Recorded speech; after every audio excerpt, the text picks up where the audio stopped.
Hello, budding lawyers. Prasanna Naidu here, and today we have come up with a new video on Zero FIR. So we'll be talking about the topic, but to explain the topic, we have a guest, Advocate Raghavendra Mehrotra, with us.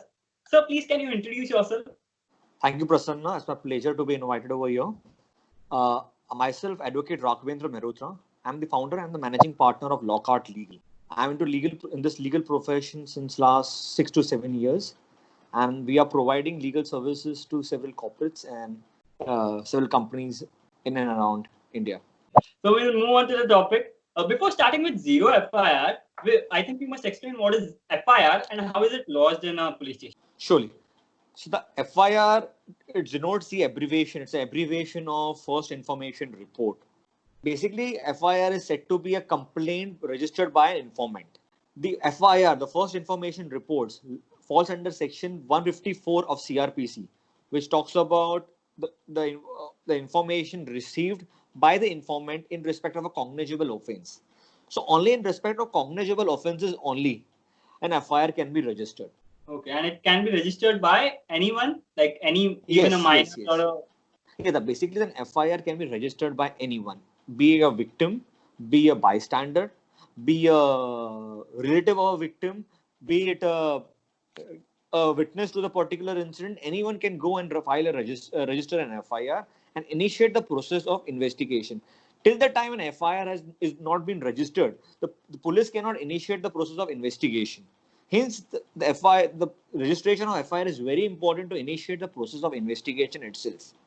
A lot of time we observe that FIR is not registered by police because of some other political pressures or some other reasons best known to police station, but it's a duty casted upon the police station, a concerned police officer, to register an FIR. And it has been exclusively mentioned in section 154 that it's a duty casted upon the concerned police officer to register an FIR or a complaint based of a cognizable offense. Even I know you're only aware about the constitutional bench judgment in Lalita Kumari, which states that it's a mandatory duty of the police officer to register an FIR if any information is received by them in respect of a cognizable offense. And how is it registered? Like many of them go to register an FIR, then they don't take it, and they'll be like a kacha complaint file kar do aisa, something like that. Right. So basically, I'll explain in brief. There are two things in a criminal procedure or criminal offenses. There are two types of offenses broadly divided into. First is a cognizable offense, and secondly a non-cognizable offense. Right. So only in respect of a cognizable offense, only an FIR can be registered. Not in respect of a non-cognizable offense. So the kacha complaint that we are talking about, that is called an NC. That falls under non-cognizable offenses. So in non-cognizable offense, the police is not duty bound to register an FIR. It is only after the order of the magistrate an investigation can be initiated. Now, secondly, in respect of an FIR is usually written in a book maintained by every police station. So the FIR is registered by police station depending on the territorial jurisdiction of that particular police station only. And there will be two components in an FIR. First is the serial number or a book number entry in the respective book and the year in which the FIR or the complaint has been registered. So usually we will see that the FIR is denoted as CR number or FIR number 123/2018-19, whatever it is. So the first component can vary and the second component will vary depending on the year in which the FIR has been registered. Okay, so basically it's like 123 or 1206/2019. Yes. 2019 is the year in which the FIR was filed, and the first thing is the FIR number. Right. So now FIR we have understood. Now we'll move on to the Zero FIR thing. What that concept is and what is the difference between two? Yes. Zero FIR can be said to be a judicial innovation, as there is no specific provision in law which talks about Zero FIR. There is no specific provision or sections in criminal law which talks about Zero FIR. So basically a Zero FIR is a case in which an FIR has to be registered in a police station where an information in respect of a cognizable offense is received. But the important point in this case is irrespectively irrespectively of whether the police station has the territorial jurisdiction or not. So in case of an FIR, normal FIR, the concerned police station has to have a territorial jurisdiction over that particular case or particular offense. And in case of zero FIR, it is police has to just receive an information that is a cognizable offense. The police will not see whether this case has taken place in his territorial jurisdiction or not. For example, I'll give an example. For example, there's a case of assault. Basic assault has taken place in Mumbai. So the place where that assault has taken place, in that particular area only, the case has to be registered. Only in that particular police station where the assault has taken place, the FIR has to be registered. Now let us take a second scenario. For example, there is a case in which a rape has taken place in Delhi. Okay, and the girl flew from Delhi and came down to Bombay. And later on, after she recovered after 2-3 days, she went to the nearest police station in Mumbai to register an FIR. In that particular case, it being a serious and a grievous offence and a cognizable offence, it is duty bound on the concerned police station to take an FIR in Mumbai itself. That police station cannot say that you go to Delhi as the offence has taken place as Delhi and go and register an FIR there. So that is the difference. And once she reports the case in Mumbai, it will be marked as a zero FIR because it will be not numbered, because it is not lying under territorial jurisdiction.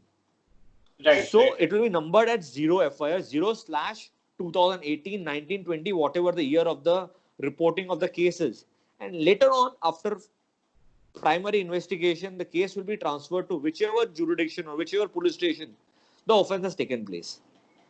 Okay, and there they will And then number it will be numbered. Then they'll be entering the complete case into their own diary, and it will be numbered. Usually, a zero FIR is taken in the cases of grievous offences, Okay. in which serious investigation or very early investigation is required. So let it be a case of murder, rape, bodily offences, sexual harassment cases, or it be cases in which you cannot decide a territorial jurisdiction.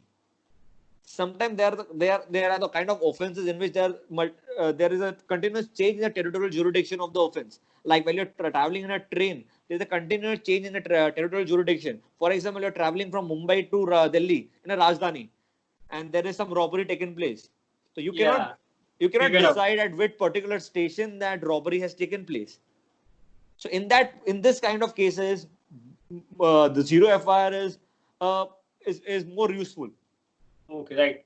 And so basically, in theory, any cognizable offense can be registered as a zero FIR, but Yes. in practice, only grievous offences are registered. Yes, because the main reason of implementing zero FIR is to reduce the wastage of time in the case in which the investigation is required at the earliest. Yeah, and you can't expect the victim to travel to the concerned police station where the territorial jurisdiction is, because Yes. Right, they don't have much knowledge about it. So Right. I think this concept is somewhat clear right now, but where did it come from? Like, we don't have it's mentioned in any statute, so I think there will be some judicial history regarding it. True.